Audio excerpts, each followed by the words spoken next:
si no, se van a meter en problemas. Es que ahí es un 90, no hay que tanto por ciento catolicismo. Sí, era catolicismo, tremendo, pero lo sientes, hermano, tu espíritu, lo puedes ver en las personas, en la idolatría, y santo Dios, ¿cómo le hacemos para ganar a esta gente? Que todavía hay lugares así, sobre todo en nuestro México, y que se decide el centro, en cualquier parte del mundo, hay gente entregada en la idolatría. Entonces Pablo fue uno de ellos que habló y predicó en ese lugar, y ahí en ese lugar donde Demetrio y otros plateros que vendían fetiches o recuerdos que representaban un negocio muy rentable, muy lucrativo, que por poco les cuesta la vida. De hecho, en el Hechos capítulo 19, ahí va a ver el relato todo esto de lo que estoy compartiendo. Muchas de estas cosas las encontramos ahí, lo que nos dice el apóstol Pablo. Bien. La fecha y el destino de esta epístola se cree que fue entre los años 60 63, alrededor de esas fechas, que escribió Pablo esta carta. Y la escribió, es cierto, lo que hemos dicho, la escribió porque estaba en la prisión. Ya en una de las tareas se van a traer, o no sé si a un equipo nos va a comentar acerca de cuál fue la razón de la prisión y en qué prisión estuvo. Porque Pablo no solamente estuvo de prisionero en Roma, no, estuvo en varias cárceles, tanto en Europa también, en Asia, en su propia tierra, ahí estuvo también. Lo más conocido es que oímos desde que estuvo encarcelado en Roma, pero no fue la única ocasión, y todo fue por causa del Evangelio, no porque se metiera en problemas. Sí, cuando leí la pregunta esa, es lo que estaba mirando, porque Roma no era la primera lugar, pero era una cárcel, right? Como que era prisionero en la cárcel, es lo que, como en Acts 16, cuando está Pablo y Silas están en la cárcel, eso que es antes de la prisión de Roma. Sí. Entonces la tarea, no sé si es tarea o participando de un equipo que nos va a traer, ya hablaremos más acerca de eso, que es interesante. Yo les voy a compartir también algo que es ya la próxima clase, ¿no? De Filipenses. Y es muy interesante esto. Entonces, hablando acerca de eso, Pablo escribió esta carta desde una prisión. Esta carta sí la escribió desde que estaba en Roma. Cuando él estaba en Roma.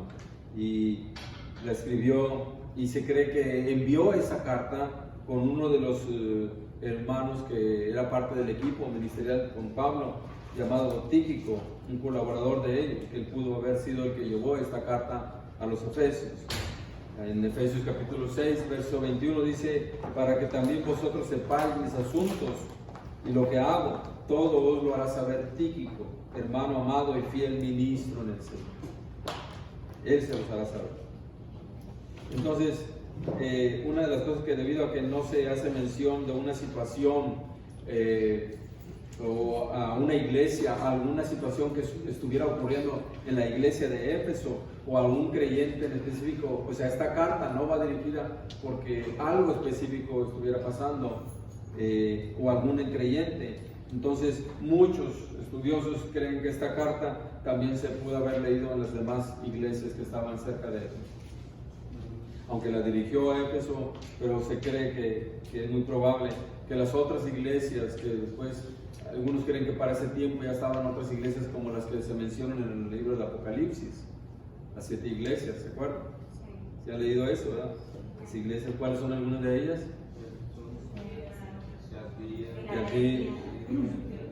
Tiatira, Sardis, Éfeso, Esmirna. Entonces, se cree que algunas de ellas ya estaban formadas, y esta carta que va dirigida a Éfeso, también las demás iglesias leyeron la carta a los Efesios. Y una de las cosas que en su Biblia, les decía ahorita al principio, ¿cuántos capítulos tiene la carta a los Efesios? 6. Son 6, ahora sí ya saben. 6 capítulos. Está bien, van aprendiendo, son 6. Y los primeros 3 capítulos, déjenme compartirles esto.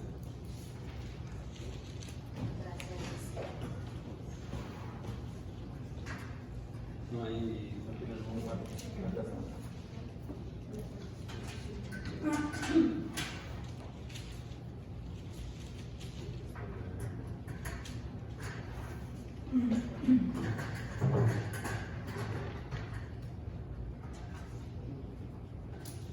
Los primeros 3 capítulos de la carta de los Efesios, 6 capítulos tiene, ¿no? 6 capítulos. Los primeros 3.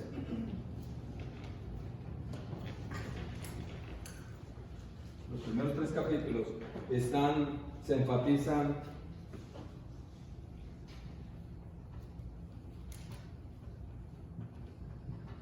en la doctrina. Los primeros 3 capítulos de la carta a los Efesios. Y los siguientes 3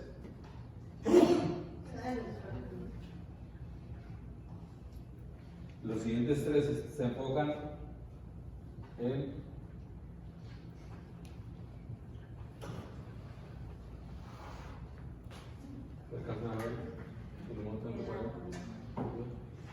se enfocan en la conducta de quién, ¿la conducta de quién? Del creyente, del discípulo de Cristo. Los primeros 3 son en la doctrina. En otras palabras, algunos creen que estos tres primeros capítulos se enfocan en lo que es el tema teológico, en lo que es Dios, del carácter de Dios, de conocer a Dios, quién es Dios. Pero los otros 3 van dirigidos en cuanto a lo práctico, a lo que debemos de practicar, lo que Dios es, lo que Dios nos dio, lo que Dios aquí en los primeros 3 habla acerca de eso.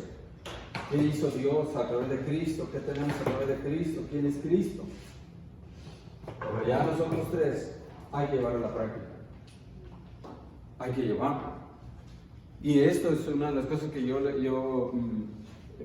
quiero hacer a ustedes, motivarlos a conocer qué es lo que la Biblia nos dice que debemos de practicar. Porque cuando no conocemos lo que Dios nos dice, y hay una razón de la por cual debemos de aprender acerca de nuestro comportamiento ahora como cristianos.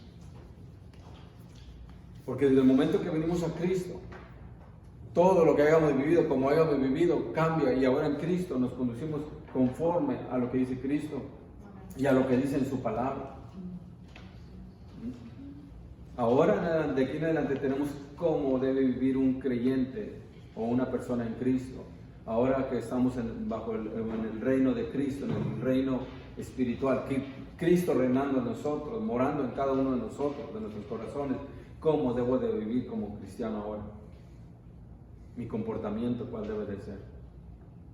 A veces no solamente nos enfocamos en esto, en la doctrina, solamente en conocer de Dios, pero en lo práctico, ¿qué dice Dios? ¿Cómo debemos de ser? ¿Cómo debemos de ser? Y de eso hay bastante.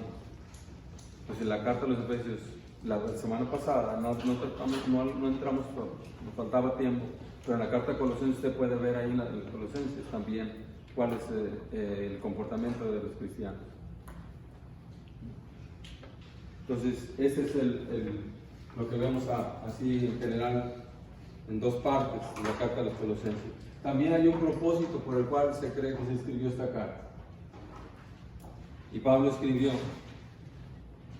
acerca de la supereminente grandeza del poder de Dios. Note el superlativo que usa Pablo acerca de esto. La supereminente, super grandiosa, la grandeza del poder de Dios. No lo deja simplemente en algo, no, pues es una gracia así simple. No, es súper, es grande el poder de Dios. Nosotros cantamos Dios Todopoderoso, ¿verdad? Para decir, no nomás simplemente nuestro Dios tiene poder, es todopoderoso. No tiene límites. Y también habla acerca de la operación del poder de su fuerza. ¿Cómo es que opera el poder de Dios tan grande? De verdaderamente, hermanos, cuando llegamos a comprender, si llegamos a comprender esto, es algo tan grande. Cuando llegamos a conocer quién es nuestro Dios, nosotros viviremos más tranquilos. Amén, así es. Y eso es bien importante conocer de nuestro Dios, el poder que tenemos, la autoridad. Amén. Efesios 1:19 dice: ¿y cuál es la supereminente grandeza de su poder para con nosotros los que creemos, según la operación del poder de su fortaleza? Entonces Pablo escribió con ese propósito para que conociéramos la grandeza de su gracia, de su poder, pero también lo que Dios puede hacer a través de nosotros ahora que está Cristo en nuestras vidas. Lo que Dios puede hacer en nuestras vidas y a través de nuestras vidas con ese poder que tenemos en Dios. Yo no sé si usted, porque Pablo no es que tuvo ese problema, sino escribió esta carta con ese propósito para los creyentes de Éfeso, que aunque vivían en medio donde estaba un templo tan grande, con una religión de años, una religión que se veía, un templo, simplemente el templo se había construido 300 años antes de Cristo, así que era una religión muy, muy grande, y el cristianismo tenía poquito, no tenía ni cuando Pablo escribió la carta a los Efesios, no tenía ni 50 años del cristianismo. ¿Sí me explico? Tan poco que tenía el cristianismo que ahora tenía que decírselo al mundo entero. ¿Quién es Cristo? Y la gente, los creyentes apenas iban conociendo acerca de esto. Todo era nuevo para ellos.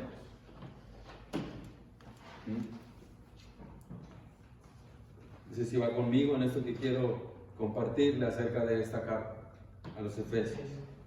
Entonces, este poder es solamente para los creyentes en Cristo. De ese poder que habló, que escribió el apóstol Pablo, es solamente para ustedes, para nosotros, los creyentes en Cristo. No es para nadie más. Nadie más, me refiero a que al inconverso, al que no, tiene que venir a Cristo y entonces él también recibe ese poder. Pero usted y yo, que ya somos cristianos, que somos hijos de Dios, es para nosotros ese poder que Dios nos ha otorgado. Porque una vez que somos salvos, recibimos toda la gracia de Dios y todo el poder. Pero a veces cantamos: Señor, queremos más poder. ¿Más todavía?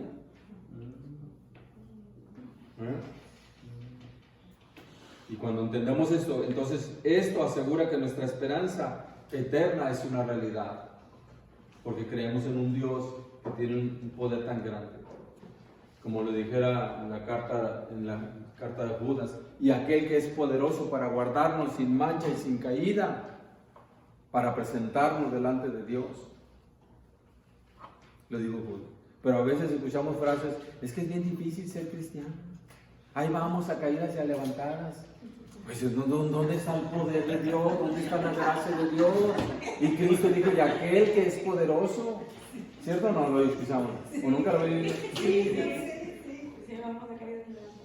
Ahí vamos, pues, ¿qué es eso? Ahí vamos a focones, hermano. ¿Qué les pasa? ¿Qué sucede? No. Entonces tenemos el poder de Dios, la sangre, la salvación, la sangre de Cristo es poderosa para limpiar, para quitar todo pecado, para limpiar nuestras conciencias. Ya lo dice la carta a los Hebreos. La carta a los Hebreos dice: la sangre de toro y la ceniza de las becerras solamente servían para purificar ciertas cosas de nosotros. Pero no había algo más. Pero la sangre de Cristo, que es mayor, y limpiará vuestras conciencias de obras muertas. Limpia todo eso. Es poderoso. Entonces, Pablo no hizo una oración. Encontramos una oración también, como lo encontramos en Colosenses. Hizo una oración, y en su oración no dice: Señor, dales poder a los creyentes. No, Él no pidió que se nos diera poder. Se nos pidió otra cosa que vamos ahorita a verla también. Porque ¿cómo podían tener más poder del que ya Dios ya les había otorgado? ¿Acaso hay un poder extra de Dios? ¿Acaso Dios nos da las cosas a cuentagotas, ahí despacito? Ahora te doy poquito, mañana te doy otra cucharada y luego otra. No, Dios no es así. Dios no es como el médico que receta: tómese una diaria después de cada comida, solamente una o dos. Dios no es así. Dios nos dio ya todo en Cristo. Y eso sucedió cuando nos salvó. Amén. Gloria a Dios. Porque no encuentro otra manera en la Biblia, otra manera en que Dios nos haya dado las cosas en porciones, en partes. Nos dio todas las cosas en Cristo Jesús. Entonces, Pablo no oró para que Dios les diera poder, oró para que recibiéramos una conciencia divina. Esa fue una de las razones. Oró para eso, para que tuviéramos una conciencia divina y tuviéramos para conocer del poder que ya poseíamos en Cristo Jesús. Esa fue la oración del apóstol Pablo. En Efesios 1:21 describe a Cristo en una posición de poder a la diestra de Dios. Está a la derecha de Dios. Es una posición de poder, no cualquiera. Ustedes saben, y si en la actualidad, en donde están aquellos países donde se gobierna, o inclusive de presidentes, los reyes, no cualquiera se sentaba a su lado. Solamente estaba una silla, un trono. Y a los demás solamente había hasta cierto límite donde podían acercarse según como le dijera el rey. Si podía entrar a la sala, si podía venir, si podía presentarse, cómo tenía que hacerlo. Y todo se le indicaba a la persona cómo debía hacerlo. Fue raro cuando él tenía, solamente cuando estaba la madre reina que estaba ahí al lado. Pero en Cristo, en Dios, nadie se ha sentado solamente a la derecha de Dios, solamente en Cristo Jesús. Acuérdense que los primos de Jesús, cuando vinieron y le dijeron, Señor, permítanos que allá cuando estemos allá, o unos parientes de Jesús, cuando estemos allá, que uno, dijo la mamá, que uno se siente a tu derecha y a tu izquierda. Mujer, esto no es así. Entonces, Cristo está en una posición de poder, está a la derecha del Padre. Y ahí en Efesios 1:21 describe esa posición de poder. Que Cristo no es inferior, no está allá a lo último, no anda allá, no, está a la derecha de Dios. Eso indica poder. Se sentó, dice que está sobre todo principado, está a la diestra de Dios y está sobre todo principado, autoridad, poderío y señorío. Ese es Cristo Jesús. Sobre todo principados, ahí lo dice Efesios 1:21. Tiene autoridad, esa es la autoridad de Cristo. Sobre todo principado, autoridad y poder y señoría, y sobre todo nombre que se nombra, no solamente en este siglo, sino también en el venidero. Ese poder que tenemos, del Cristo que tenemos. Así es que no se sienta intimidado ante los problemas, ante las cosas, ante la misma presencia del diablo tampoco. Nuestro Cristo tiene más poder. Pastor, nomás quería mencionar un texto rápido. Dice el apóstol Pablo en 2 Corintios 4:8, dice que estamos atribulados en todo, mas no angustiados, en apuros, mas no desesperados, perseguidos, mas no desesperados, derribados, pero no destruidos. Pero más adelante dice que el poder de la gracia de Dios los sostiene. Sí. Y todas esas cosas las entendemos y hay más pasajes que nos respaldan acerca de esto que les estoy diciendo, del poderío que tiene Cristo. Entonces, Pablo pidió que el Señor dé a los creyentes entendimiento de la grandeza de la persona de quien es Cristo. Y ese carácter, esa persona de Cristo nos da seguridad y nos da poder inalterable. Conociéndole a Cristo, entonces nos da a nosotros una seguridad. Yo estoy seguro en Cristo. No tenemos temor. Entonces, si fijamos nuestra mirada en Cristo, si fijamos todo nuestro ser en Cristo, entonces nuestros problemas, ya sean físicos, psicológicos, ya sean espirituales, morales, se ven tan insignificantes ante la persona de Cristo.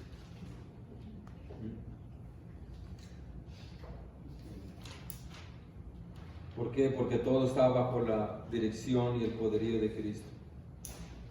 Así lo dice la carta a los Efesios, que todo está bajo la jurisdicción del Hijo, y no solamente ahorita en este tiempo, sino también en el tiempo venidero. Todas las cosas que usted haya oído acerca de lo que va a suceder, de los eventos, todo está bajo el poder y la autoridad de Cristo. En la actualidad también. En la actualidad todo está bajo la dirección de Dios. Entonces, Y sobre ese poder de Cristo no existe límite de tiempo, porque Cristo es supremo. O sea, es decir, Cristo, ese texto que a veces recitamos, Jesucristo es el mismo de ayer, de hoy, por todos los siglos, pues es de lo que estoy hablando y de lo que nos habla la carta a los Efesios.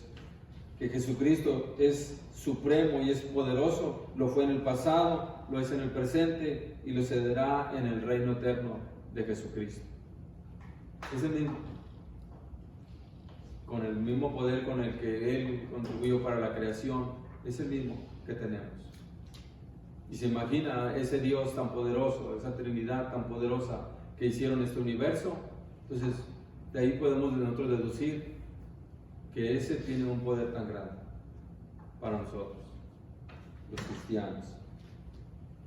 Y ese mismo poder, en Efesios capítulo 3, verso 7, nos habla de una autoridad, de un poder que le dio al apóstol Pablo. Pues ese mismo poder que se le fue otorgado al apóstol Pablo, su autoridad apostólica, es el mismo poder que nosotros tenemos. Él en su nivel de apóstol, pero nosotros como cristianos también tenemos autoridad y tenemos poder. Y cuando digo autoridad, en otras palabras, cuando Cristo oró y diciendo, y estas señales seguirán a los que creen, en mi nombre estarán fuera de demonios. De esa autoridad estoy hablando, de que usted tiene autoridad. Se harán fuera demonios, pondrán las manos sobre los enfermos y ellos sanarán. Vayan y prediquen. Esa autoridad que tenía el apóstol Pablo es la misma que tenemos nosotros. ¿Sí? La autoridad se refiere a...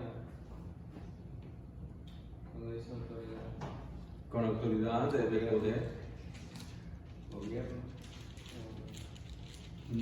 No de gobernar, de expulsar, de hacer las cosas que se oponen para el Evangelio. Me refiero, por ejemplo, a eso que les digo de cuando Cristo dijo, yo os doy autoridad de hollar serpientes y toda fuerza del mal, y nada os dañará. No de que yo aquí soy el que gobierno, el que manda y tengo autoridad, y porque yo soy el pastor aquí ustedes hacen lo que yo digo. No, es de esa autoridad. Autoridad espiritual. De la autoridad que Dios les dio a ustedes para hablar de Cristo con poder, pararse firmes.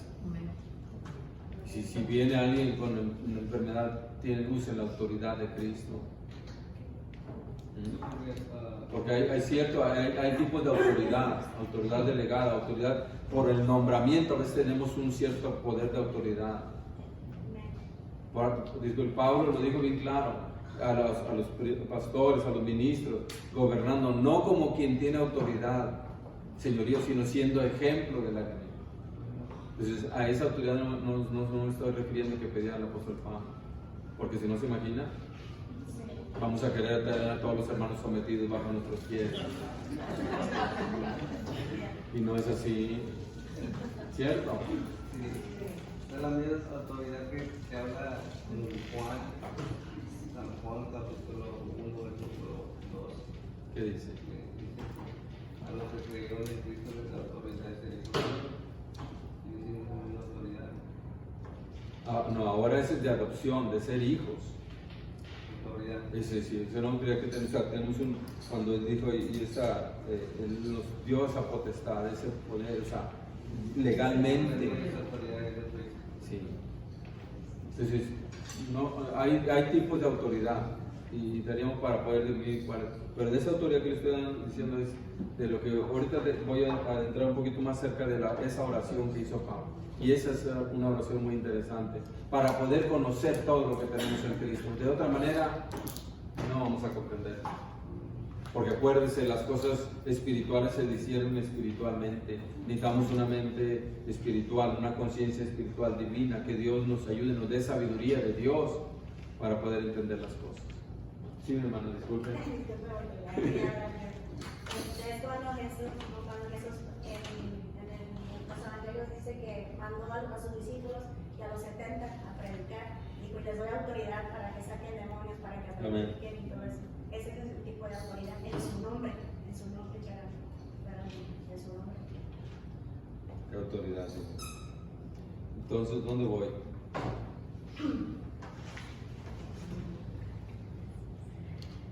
Entonces Dios o el Evangelio se extendió por hombres a quienes Dios llamó a proclamar, que tienen esa autoridad para proclamar.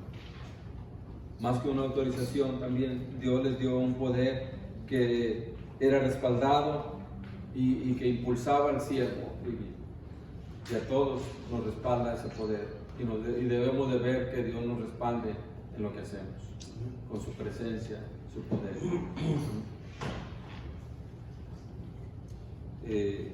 En Efesios 3:10 habla de ese poder que equipó o que equipa a la iglesia en su misión de predicar el Evangelio, porque necesitamos ese poder. En otras palabras, cuando Cristo inició su ministerio, ¿se acuerdan qué pasaje del Antiguo Testamento leyó cuando estaba en la sinagoga? ¿Isaías qué? No. 56 y algo. No. Que el Espíritu Entonces del dijo, Señor el está Espíritu del Señor está sobre mí, porque me ha ungido, y ahí le vaya conmigo a Isaías, que es 60.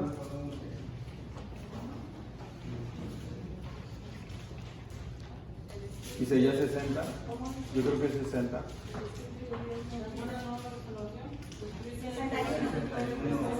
61. Después lo escuchemos.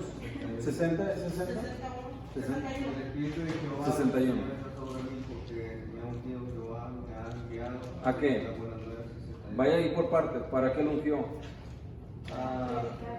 Para predicar. Enviado para predicar buenas nuevas. ¿Qué más? Para libertar a los quebrantados de corazón, publicar libertad a los cautivos y el preso apertura de la cárcel, a proclamar la buena voluntad de Dios. Ahí están las cosas indispensables, más que básicas, necesarias. ¿Para qué necesitamos ese poder? Para predicar, para anunciar, para sanar, para liberar. Y luego acá en Lucas Cristo dijo, el Espíritu del Señor está sobre mí y me ha ungido para eso. Entonces, para predicar yo necesito la presencia de Dios, su presencia, su Señor. Para sanar yo necesito a Cristo. Para todas esas cosas necesitamos. Cristo lo dijo bien claro. Y hoy se ha cumplido, dijo él.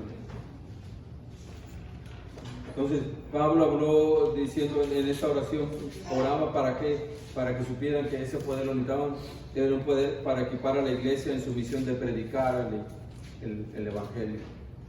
Si como iglesia hacemos a un lado el poder de Dios y queremos evangelizar por otros medios que no sean bajo esa dirección, no estoy en contra de los métodos que podemos usar para evangelizar.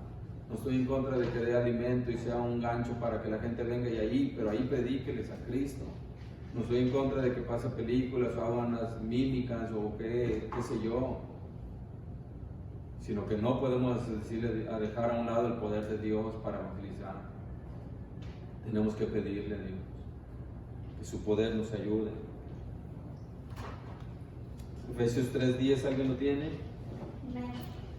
Para que la multiforme sabiduría de Dios sea ahora dada a conocer por medio de la iglesia a los principados y potestades en los lugares celestiales.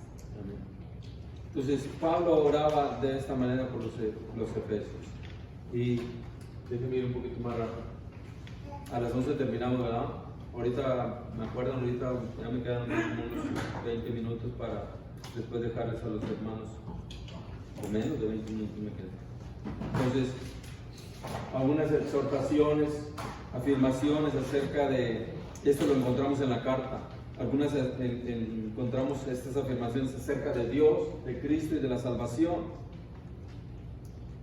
Y son exhortaciones que invitan a los lectores a reflexionar sobre la verdad y la voluntad de Dios en nuestras vidas.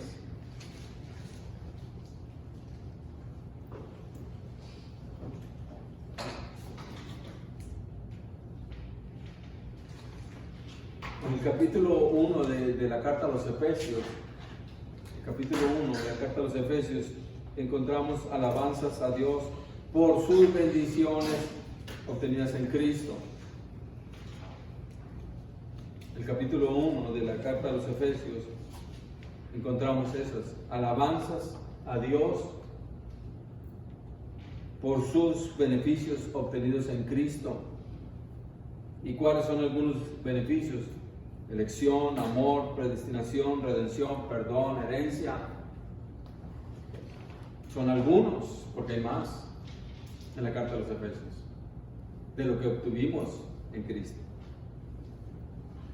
Por eso le digo de nuestra salvación, ¿qué pasó? ¿Qué surgió? ¿Qué tengo ahora que soy cristiano? Pues necesito conocer mi herencia. Una herencia a la que ya tiene acceso, porque usted sabe, para que obtener una herencia, según en un testamento, es necesario que el testador o el que hace el testamento tiene que morir para que sea válido, a menos que se firme un documento y que ya se los entregue el papá o la mamá, o según quien sea, le entreguen en vida las cosas. Pero cuando se deja un testamento es hasta que muera la persona y entonces toma posesión de ella. Pues nosotros tenemos acceso a todas esas bendiciones porque Cristo murió por nosotros, aunque resucitó, pero ahora nosotros somos herederos y somos coherederos con Él ya en ese tiempo. Pero para eso, ¿qué es la herencia que tengo en Cristo? ¿Conoce usted la herencia que tiene Cristo? Lo que Él le dejó. Es como decirle, si usted tiene un pariente y le diga, aquí está el testamento, cuando yo muera, usted va a hacer, aquí está todo lo que le voy a dejar. Muero yo, aquí está, pero ella nunca se interesa por el testamento, a ver qué le dejé. Nunca se interesó por ver cuánto dinero le tiene el banco, cuántas propiedades tiene, cuántas empresas, negocios, todo aquí está. Y ¿sabe qué? Hay muchos cristianos que viven así. No saben la herencia que Cristo nos dejó. Y viven en una pobreza espiritual. Hay una historia de una mujer aquí en los Estados Unidos hace algunos años atrás. Y salió por la publicación en Los Angeles Times. Una historia que se divulgó de una pareja de ancianos. Yo le he contado en otras ocasiones cuando hablo acerca de la carta a los Efesios. Y los encontraron muertos en su apartamento. Y cuando realizaron las autopsias, revelaron que ellos habían fallecido por causa de desnutrición, por falta de alimentos, una desnutrición muy aguda que los consumió al punto de morir. Pero cuando los investigadores entraron al apartamento de ellos, y estuvieron revisando todas las cosas ahí, encontraron en uno de los roperos una bolsa de papel con $40,000 ahí en esa bolsa. Y ellos muriendo de hambre. Y muchas veces sucede así en el cristianismo. Cristianos muriendo de hambre espiritual sin saber las riquezas que tienen en Cristo Jesús. Con una pobreza, dando lástima. Espero que alguien ore por mí para que me impulse, hermano. Ando desanimado, no puedo. Ay, ya no tengo ganas de ir a la iglesia. Una desnutrición espiritual. Porque espera que le den, haya dependiendo de alguien. Y ore por mí, es que usted está más cerca de Dios, usted ore por mí. Por favor. Pero ustedes son ministros y ustedes no deben de hacer eso, ustedes deben de vivir a la altura de hijos de Dios para que les digan a los cristianos lo que tienen en Cristo y ellos también disfruten. De esto habla la carta a los Efesios, de conocer la riqueza que tenemos en Cristo Jesús. Entonces la carta a los Efesios es una carta muy rica como toda la Biblia. Entonces esta es parte de nuestra riqueza, de nuestra herencia. Pero a veces tenemos esa mentalidad de que herencia son billetes, son terrenos, son carros, son joyas. ¿Cierto o no? Eso es lo que nos dicta a veces nuestra mente cuando decimos herencia espiritual. ¿Cómo es eso? Pues por eso Pablo hizo esa oración, para que tuviéramos esa conciencia divina, para poder entender las cosas espirituales. Se lo dijo a los Efesios. Porque tal vez ellos se veían minimizados ante un majestuoso templo de una gran diosa que era conocida en toda Asia. Y ellos, los cristianos, no tenían ni un templo siquiera, ni una imagen de quién era Cristo, solamente lo que Pablo les predicaba. Y por eso es que Pablo oraba para que el Espíritu les hiciera entender lo que son en Cristo. Que ustedes no necesitan un templo majestuoso, ni una imagen, ni nada, simplemente comprender quién es Cristo.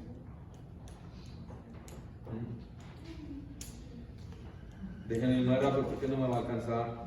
Miren, le traje para algo para usted, para que me ayuden a compartir.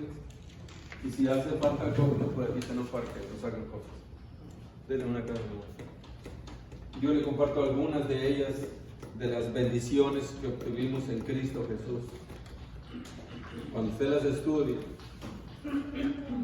cuando usted las escudriña, usted va a conocer esa riqueza. Hay que le ayude a este hermano para que sea más rápido y así no nos entretenemos tanto. Algo que nos hizo renacer para una esperanza viva por la resurrección de Jesucristo de los muertos, para una herencia incorruptible, incontaminada e inmarcesible, preservada en los cielos por vosotros, ahí en el libro de Primera de Pedro. Sí, porque hay todavía hay herencia aquí en la tierra que la cual podemos disfrutar y hay herencia todavía que tenemos allá, de la cual vamos a tomar posesión. Así es que por eso Cristo es rico, nuestra riqueza. Por eso dijo, no recuerdo que Cristo le dice, Cristo siendo rico se hizo pobre para venir acá y Él enriquecernos a nosotros. Entonces ahí encuentro una pequeña lista, hermanos, de algunas cosas de lo que ya estamos, de lo que sucedió cuando nosotros nos convertimos a Cristo. Bendiciones que obtenemos en Cristo Jesús por el momento de la redención obtenida por medio de Cristo. Nosotros, por medio de ese sacrificio, nosotros obtenemos y gozamos de bendiciones. Ahí usted puede ver algunas de ellas. Estamos en Cristo, somos benditos en Cristo, somos escogidos en Él, somos adoptados por Cristo, aceptados en el amado, redimidos y perdonados en Cristo. Todas las cosas están reunidas en Cristo, herencia en Cristo, glorificados, fe, sabiduría, todo lo tenemos en Cristo Jesús. Fuimos hechos cercanos a Cristo, ya no estamos lejos, estamos cerca de Él. Debemos estar creciendo en Cristo, edificados en Cristo, somos copartícipes de las promesas en Cristo Jesús. Sabiduría, seguridad, acceso. Esta posición no la teníamos antes de venir a Cristo, obviamente. ¿Por qué? Porque Efesios 2.1 dice que debemos de acordarnos que en otro tiempo nosotros los gentiles en la carne éramos llamados incircuncisos por la circuncisión, así les llamaban a los gentiles, los incircuncisos. Que en aquel tiempo estábamos sin Cristo, alejados de la ciudadanía de Israel, extranjeros a los pactos de la promesa, sin esperanza, sin Dios en el mundo. Pero ahora, dice el versículo 13, pero ahora en Cristo Jesús, vosotros que en otro tiempo estabais lejos, habéis sido hechos cercanos por la sangre de Cristo. Entonces, esa posición que les comparto ahí no la teníamos antes. Eso sucedió cuando Cristo nos lavó de nuestros pecados. ¿Sí?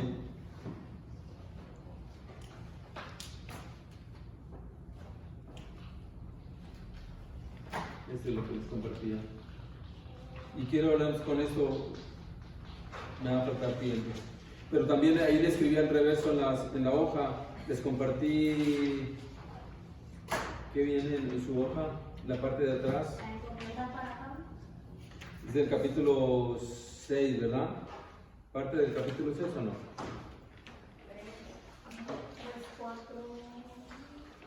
No.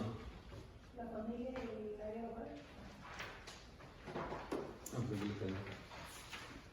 El Espíritu Santo Sí. obra en la vida del Esta es la hoja número 2. La encomienda de Pablo predicar el misterio que fue revelado. A los gentiles son coherederos, son miembros. Esa era parte de la tarea, ¿no? Sí. Sí. La tarea de ¿qué habla acerca de nuestra posición en Cristo o de ese misterio revelado a Pablo? En resumidas cuentas, ¿cuál será ese misterio? Que el Evangelio iba a venir también a los gentiles y que las promesas para el pueblo de Israel también son para nosotros. Es parte, pero hay una palabra, hay algo clave de todo eso, del misterio. ¿Qué escudriñaron? ¿Qué encontraron? Díganme. La gracia de el misterio de Dios, la gracia divina. Que ya había sido dicha antes, Sí. antes de las No era la salvación. Porque la salvación ya desde el Antiguo Testamento, gentiles fueron salvos, por ejemplo, bueno, rescatados, por ejemplo, en el pueblo de Nínive, cuando Jonás fue a predicarles, toda la ciudad se convirtió. Entonces no era un misterio eso, de que los gentiles iban a ser salvos. Dice, yo puse que el misterio revelado por Pablo lo podemos encontrar en la carta a los Efesios a los gentiles cuando estaba encarcelado en Roma. ¿Pero cuál era el misterio? El misterio era que estos y los judíos debían ostentar una posición igual en la iglesia, el cuerpo de Cristo. Las personas que vivieron en otras generaciones antes de Pentecostés. Bueno, ahí ya me lo dijo ahorita. Ya. El misterio era que los gentiles iban a ser parte del cuerpo de Cristo. Iban a tomar parte. No tan solo que iban a ser salvos, iban a formar parte del cuerpo de Cristo. ¿Sí?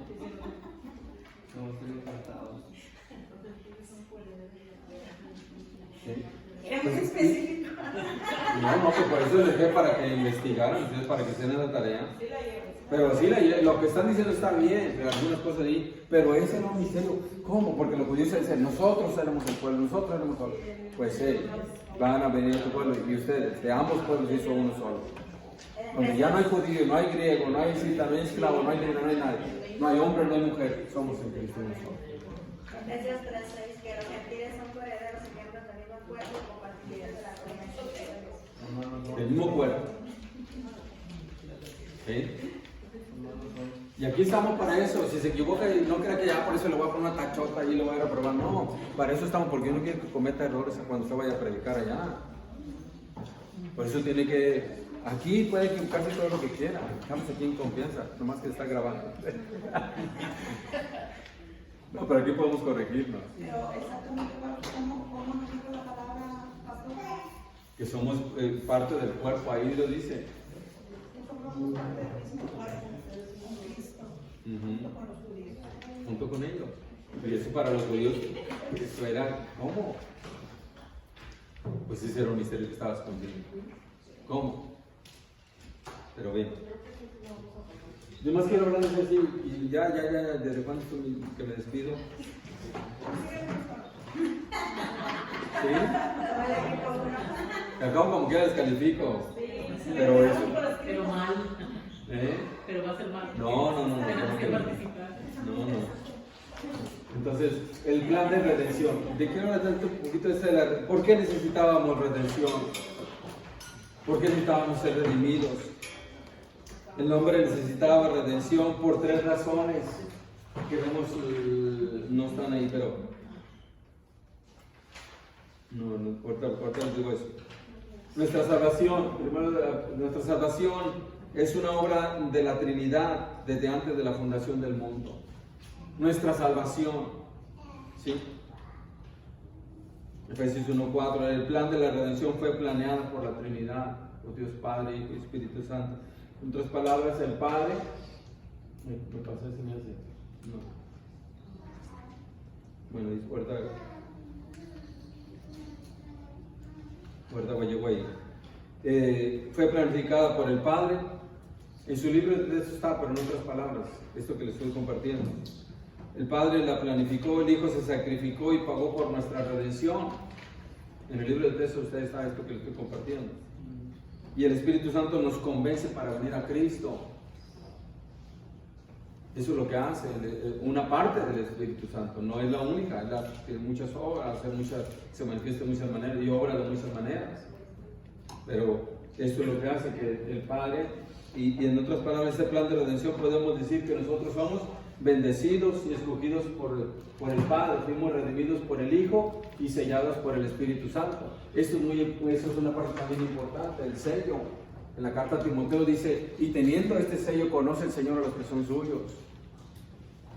Es un sello de pertenencia, que el Señor sabe, así como los muebles, las cosas traen un sello de dónde vienen, quién es el dueño, qué fábrica, qué compañía. Pues nosotros también, usted y yo tenemos un sello. ¿Dónde está? Yo no lo veo. Pero Él sí lo ve. Lo ve en cada uno de ustedes. No necesito marcarme, no necesito nada, no necesito traer algo colgando para que me identifique. No. Somos un sello de pertenencia de Él. Y esto es, el Efesios nos dice que nos dio las arras del Espíritu. Entonces, Esas son las cosas que podemos decir que el plan de redención, en ese somos bendecidos. Pero también, ¿por qué necesitábamos redención? El hombre necesitaba redención por esas 3 razones. ¿Por qué? Porque el pecador es esclavo del pecado. Es pecador porque es esclavo del pecado, cautivo de Satanás, y era cautivo, decía Pablo, le hablaba a los judíos, eran cautivos bajo la ley, porque todo lo habían encerrado en la escritura. Literalmente encerró o encerrado, o lo encerró bajo pecado. Literalmente quiere decir encerrados en prisión. Literalmente, no simbólicamente, no espiritualmente, no figurado, literalmente. Cuando alguien está en prisión es porque está bajo la ley, quebrantó la ley y está en prisión. Pero aquí, en ese sentido espiritual, estamos en pecado, encerrados por quebrantar la ley. La ley no daba ningún poder para cumplirla. La ley simplemente te decía, si haces esas cosas vas a cumplir, tienes que obedecer. Pero si faltaba una sola de esas, ya transgredía toda la ley y era transgresor, por una sola. Lo que hacen las autoridades hoy en día, encarcelan por una sola cosa, no por 5 ni 20. Claro, si cometió más, pues le van a dar más cargos, pero por una sola la persona puede ir a la cárcel. Entonces nuestra condición, al estar en esta condición de que éramos esclavos del pecado, estábamos cautivos de Satanás y bajo prisión, la condición era una condición de miseria, porque estábamos sin Dios y sin esperanza. Efesios 2:1, ¿alguien lo tiene? Y Él os dio vida a vosotros cuando estabais muertos en vuestros delitos y pecados. Y dígame si esa condición no es de miseria, estar muertos en delitos y pecados. Entonces, ¿qué podemos decir? ¿Qué es redención? Redención significa pagar el precio del rescate. Y como nosotros éramos cautivos del pecado, cautivos de Satanás, esclavos de él, tuvo alguien que venir, y alguien más poderoso que nosotros, porque nosotros no podíamos. Él vino a volvernos a comprar y pagó. Es como los que están en la cárcel. Cuando está en la cárcel, alguien que está dentro de la cárcel, es muy difícil que él pague por sí solo. Tiene que pedir la ayuda de los de casa, alguien que esté en libertad. Mientras el que está en la cárcel, es muy difícil que él salga, a menos que diga, tengo bastante dinero, sí, pero todo se lo van a investigar cómo lo obtuvo ese dinero. Y si no, le van a embargar todo y hacer que cómo sale de aquí. Necesita la ayuda de alguien, o de algunos, varios que sean poderosos o que recauden dinero para poder sacarlo de ahí. Mientras no sale, a menos que pague con años. Un abogado. Y algún abogado te va a costar. ¿Y dónde va a pagar la persona que sea ahí y no produce nada? Sí, pero es cuenta que como te digo, Cristo es nuestro abogado. En este caso, Cristo vino a pagar por nosotros, porque no podíamos pagar nada por nuestros pecados. Entonces, redención significa eso, pagar el precio del rescate. Y Cristo sabemos que lo pagó. Dios provee para nuestra redención, ¿a quién? A Cristo. Él nos proveyó a Jesucristo. Efesios 1:7 dice, en quien tenemos redención por su sangre, el perdón de pecados, según las riquezas de su gracia. Él sí tenía recursos suficientes y Él lo hizo para pagar nuestra redención. Entonces, la mayor obra o la redención es una de las obras mayores de Dios. La redención. ¿Por qué? Si hablamos del universo, el universo con la palabra simplemente lo hizo Dios. Dijo Dios, sea la luz, sea esto, sea acá, y todo se creó. Es bonita la creación. Con su palabra creó el universo también. Hagan las estrellas, la tierra, el sol, la luna, y todo se creó. El hombre es corona de toda la creación. La máxima, el ser humano. Usted y yo somos lo máximo de toda la que Dios había creado. Pero la redención de la humanidad, yo digo que es una de las obras mayores de Dios. ¿Por qué? Porque costó el precio de su amado Hijo. De nosotros simplemente agarró polvo de la tierra y con su soplo nos dio vida. Claro que no es cualquier cosa, no lo estoy minimizando, pero en cuanto a la redención sí hubo un costo, fue el costo de su amado Hijo, Jesucristo, quien pagó por nosotros nuestra redención. El capítulo 2 habla de la gloria celestial a la bajeza humana, de la gloria celestial hasta bajar acá con la humanidad. Y Pablo, una de las cosas que llama a sus lectores, a los de Éfeso y a todos aquellos que leemos la carta a los Efesios, les dice que nosotros habíamos estado muertos en delitos y pecados, que de ahí nos dio vida. Antes de recibir el Evangelio, esa era nuestra condición, muertos en delitos y pecados. Tal vez clínicamente no, pero espiritualmente sí. Y eso es peor que una muerte física. Y claro, morir físicamente, si no tenía a Cristo, pues también es doble muerte.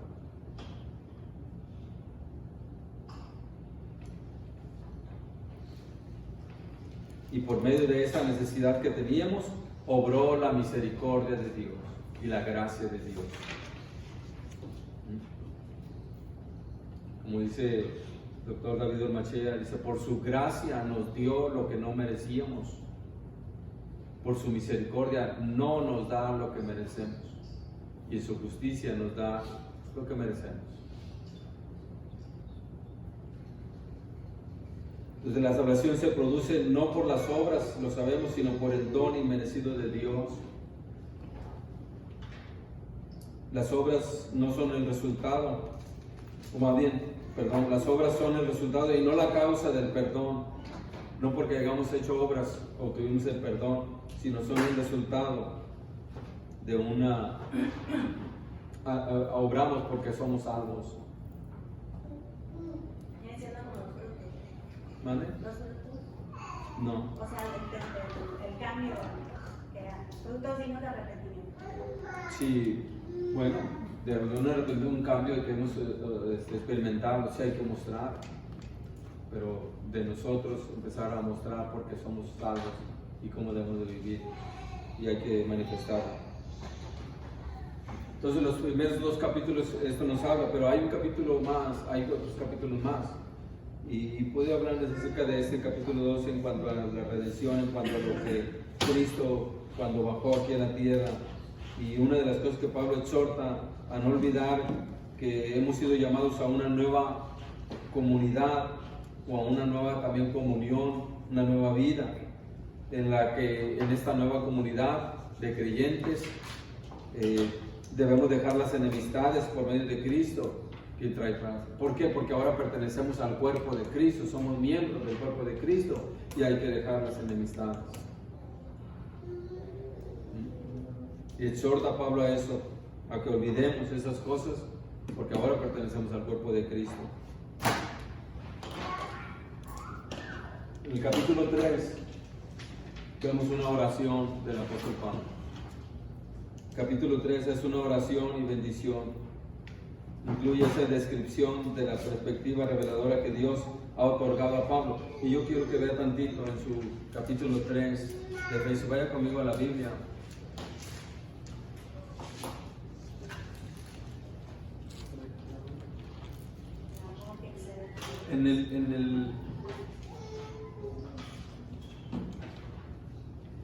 En el capítulo 1 también habla acerca de oración, de lo que pedía Pablo. ¿Sí? Yo estaba viendo en otra versión, ahorita que veía aquí, por ejemplo, en la traducción lenguaje actual, no sé si la tengan ustedes, la TLA. Es un lenguaje también, es parecida al lenguaje sencillo, son casi las mismas. Pero la Biblia esta TLA en el versículo 17 dice que le pide a Dios, en el capítulo 1, verso 17, dice, le pido al Dios de nuestro Señor Jesucristo, es decir, al Padre maravilloso, que les dé de su Espíritu, para que sean sabios y puedan entender cómo es Dios. ¿Cómo es Dios? Necesitamos el Espíritu de sabiduría. También le pido, dice el versículo 18, también le pido a Dios que les haga comprender con claridad el gran valor de la esperanza a la que han sido llamados y de la salvación que Él ha dado a los que son suyos. 2 cosas muy importantes, hermano. Cuidar nuestra salvación y guardar, esperar, tener nuestra esperanza, no perderla. La carta a los Hebreos nos habla acerca de eso, que debemos ser diligentes y tener mucho cuidado, ocuparnos en nuestra salvación. Porque son dos cosas que tenemos en Cristo. Hay gente que no valora su salvación. Cristianos que no han valorado su salvación, que la tienen como cualquier cosa. Y hay que tener cuidado con la salvación.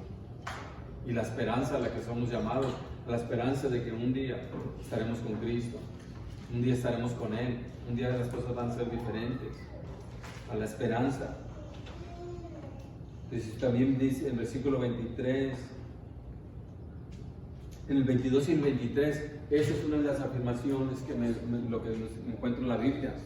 Dice, Dios puso todas las cosas bajo el poder de Cristo y lo nombró jefe de la iglesia. Cristo es para la iglesia lo que la cabeza es para el cuerpo. Y con Cristo, dice, que todo lo llena, la iglesia está completa. La iglesia no le hace falta nada. Cuando yo encontré estas palabras, dije, ¿por qué? Porque hay muchos tantas cosas que les dicen de la iglesia. Que la iglesia no es, que la iglesia no tiene, que la iglesia acá, que la iglesia acá. A la iglesia no le hace falta nada. Simplemente lo que necesitamos es un espíritu y sabiduría para entender todo lo que somos en Cristo. Usted debe tener cuidado con aquellos que le dicen, inclusive a usted, que Dios les va a dar, que Dios le quiere otorgar, que Dios le quiere aquí. Lea, escudriñe bien correctamente y verá todo lo que usted ya tiene en Cristo. No le hace falta nada. ¿Sí? A veces le sorprende esto que le estoy diciendo, pero lo que dice la Biblia. En Cristo, la iglesia. Porque si Cristo es la cabeza y Cristo jamás se enferma, Cristo jamás cambia de opinión, jamás cambia de pensamiento, jamás cambia de promesas, jamás cambia de pactos. O sea, Él es la cabeza del cuerpo, nosotros somos el cuerpo. Y Cristo es la cabeza, no nos hace falta nada. Simplemente al cuerpo le falta entender lo que es Cristo. Y movernos, y cuál es la función de cada uno de nosotros como miembros del cuerpo de Cristo. Y empezar a trabajar. Entonces Pablo en el capítulo 3 hace esa oración, les decía en el capítulo 3, mire, en el versículo 14, les decía, sacaban su Biblia, versículo 14 del capítulo 3 de Efesios, dice, por esta causa doblo mis rodillas ante el Padre de nuestro Señor Jesucristo, de quien toma nombre toda familia en los cielos y en la tierra, para que os dé que, conforme a las riquezas de su poder, el ser fortalecidos con su poder en el hombre interior por su espíritu, para que habite Cristo por la fe en vuestros corazones, a fin de que arraigados y cimentados en amor, seáis plenamente capaces de comprender con todos los santos cuál es la anchura, la longitud, la profundidad y la altura, y de conocer el amor de Cristo que excede todo conocimiento, para que seáis llenos de toda plenitud de Dios. Y me gusta también el versículo. Y aquel que es poderoso para hacer todas las cosas mucho más abundante de lo que pedimos o entendemos, según el poder que actúa en nosotros, a Él sea gloria en la iglesia, en Cristo Jesús, por todas las edades, por los siglos de los siglos. Amén. Y aquel que es poderoso para hacer mucho más, dice otra versión, de lo que usted le pide, de lo que yo le pido, de lo que ustedes y yo nos imaginamos, puede hacer más de eso. Entonces no se canse de pedir y no se asombre ni se asuste cuando Dios empieza a hacer cosas a través de usted que jamás imaginó y que jamás pidió. Porque esa es otra de las cosas. Cuando Dios empieza a orar nos asustamos.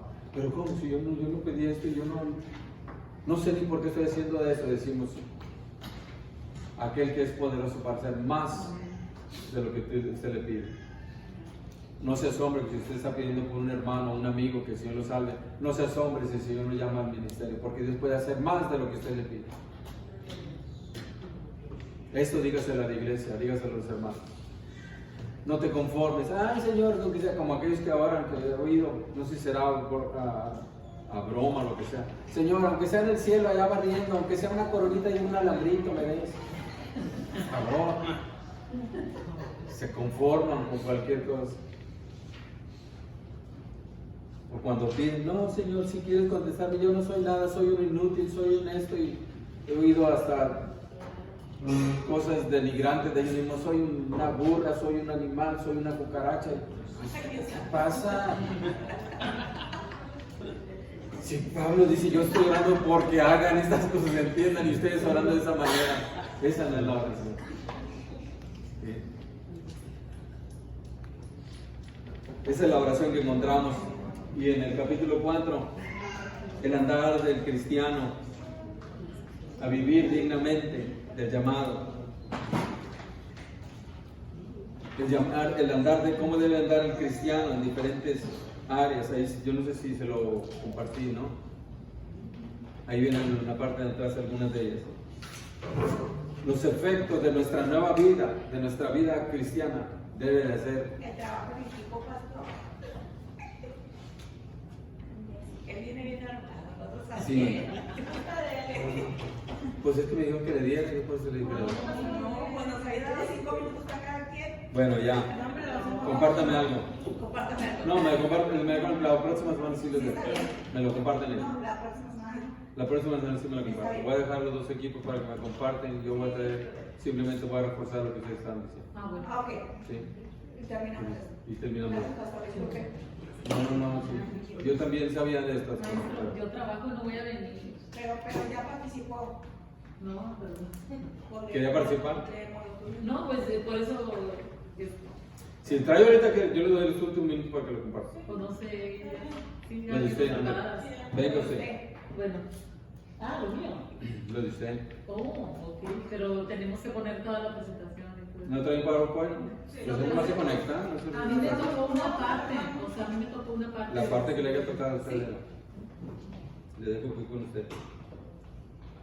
Pero póngala porque si no se pasa el tiempo. Pues, con la política.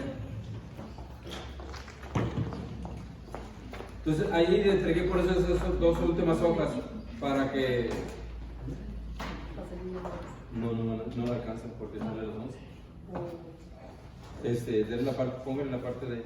Le entregué esa hoja que le entregué al último, ahí habla acerca de cuál debe ser nuestra conducta, hasta dónde afecta nuestra conducta en todas las áreas, como ahora el efecto de nuestra vida cristiana. Lo que Juan decía a aquellos que venían, Juan el Bautista, cuando venían a ser bautizados, les decía, hagan frutos dignos de arrepentimiento.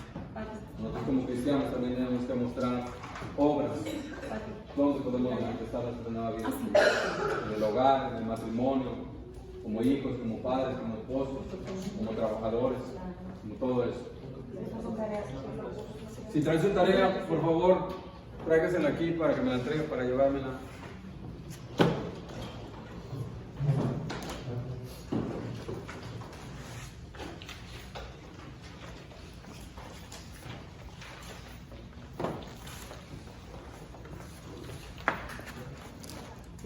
Bueno, esta es la primera parte acerca de las ciudades. Y a mí me había tocado, bueno, me toca Colosas. La antigua ciudad de Colosas fue construida en una ruta comercial importante, atravesada en el valle del río Lico, en la provincia romana del Asia Menor. Ahí podemos ver donde, hace un rato el pastor había puesto el mapa de dónde estaba Éfeso. Ahí ustedes pueden ver dónde está Colosas. La población de Colosas era una mezcla de gentiles y judíos quienes tenían culturas distintas. Los gentiles también estaban principalmente bajo la influencia de cultura griega y la filosofía también era de cultura griega. Filemón es descrito como un colaborador de Pablo. Generalmente se supone que vivió en Colosas. En la carta de Colosenses, Onésimo y Arquipo son descritos como miembros de la iglesia de ahí. También me tocó en la siguiente diapositiva la ciudad de Filipos, que fue la carta que se escribió a los filipenses. Filipos es una ciudad en la que Macedonia Oriental está situada sobre la abrupta colina que domina el río de Gansas o Ganquites. Ahí se ve muy pequeño, pero ahí está ubicada, ustedes se fijan ahí. Acá de este lado está Éfeso y Colosas, pero este estaba al otro lado. La ciudad adquirió importancia por las minas de oro y plata en las montañas vecinas del cordón Pangeus, así no sé si se pronuncia así. Esta ciudad En esta ciudad, Pablo de Tarso fundó su primera iglesia dentro de Europa. Y esto fue aproximadamente en el año 51. Eso es parte de la presentación del equipo. Y ya la semana que viene van a estar dando las muchachas. No sé, a lo mejor le das otra repasadita para recordar. Y esa es la que me tocó a mí en este equipo. Sí, la tarea de este equipo era darnos una descripción de las ciudades. De las ciudades, sí. O sea, todavía tenemos, porque vamos a estar hablando todavía acerca de Filipo y otras cosas. Pero es importante conocer también el trasfondo de cómo estaban las ciudades, qué tan avanzadas, qué comercio había, como ahorita les compartía de Éfeso, la religión. Nosotros leemos nuestra Biblia y bueno, ahí muchas cosas vienen también que hablan acerca de las ciudades y de los lugares. En otras cartas Pablo explica lo que le sucedió en lugares. No en todas partes donde fue Pablo a predicar fue bien recibido. Encontró mucha oposición en las ciudades. Obviamente porque nunca habían oído del Evangelio. Algunos tal vez habían escuchado algo, porque se cree cuando el día del Pentecostés algunos que vivían fuera y tal vez por allá algunos predicaban a Cristo. Pero hubo mucha oposición y en ciudades ricas, prósperas, por ejemplo si hablamos de Corinto, que no corresponde a esta carta, pero Corinto era una ciudad también portuaria, una ciudad comercial, una ciudad donde venía mucho, pero jamás era una ciudad que se dedicaba a las apuestas, a los juegos, a la prostitución y el licor y todas esas cosas. Y Pablo cuando llegó a predicar, y llegó él solo a predicar a esa ciudad, porque Timoteo y su equipo estaban esperándolo en Atenas y Pablo se vino a Corinto todavía. Y ahí en ese lugar, por primera vez, esa ciudad escuchó el mensaje de Jesucristo. Muchas vidas cambiaron. Entonces es interesante cuando vemos un poquito del trasfondo de la ciudad. Cuando escuchamos estas cosas, pues conocemos cómo es que llegó el Evangelio, cómo estaba y cómo cambiar. Porque eso es una de las cosas que hace el Evangelio.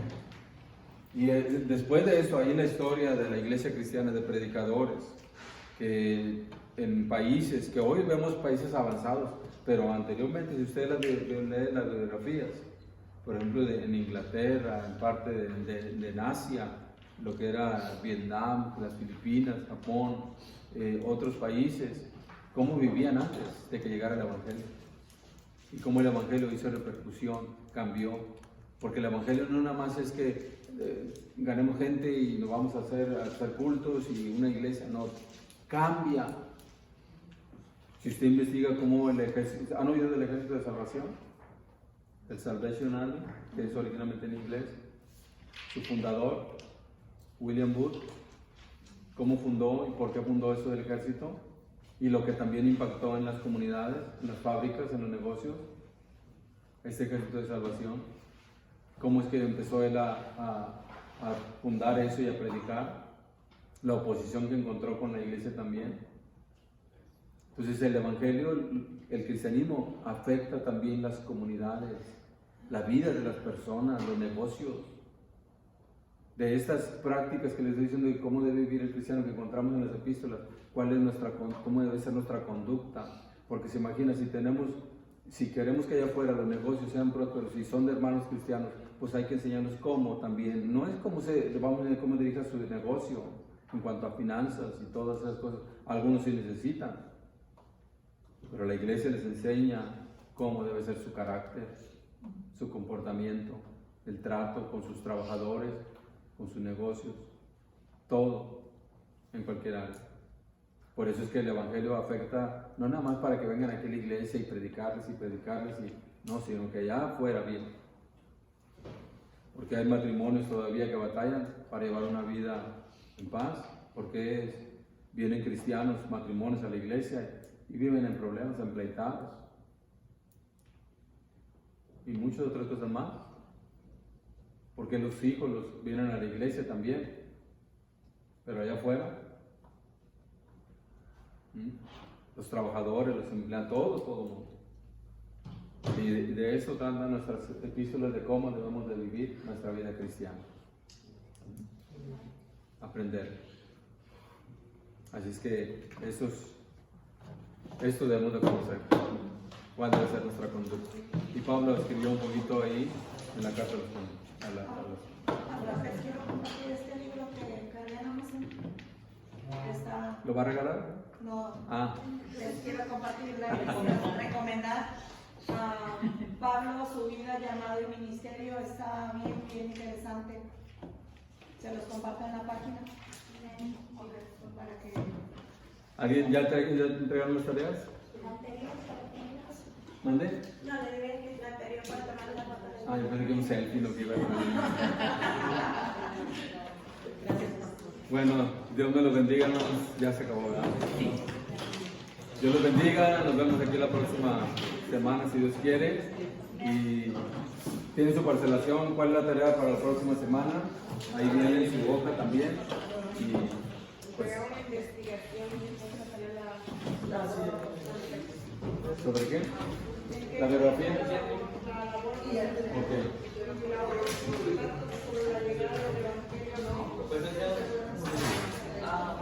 Bueno.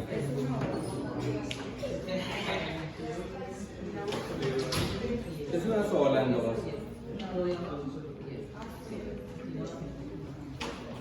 Bueno, Dios les bendiga.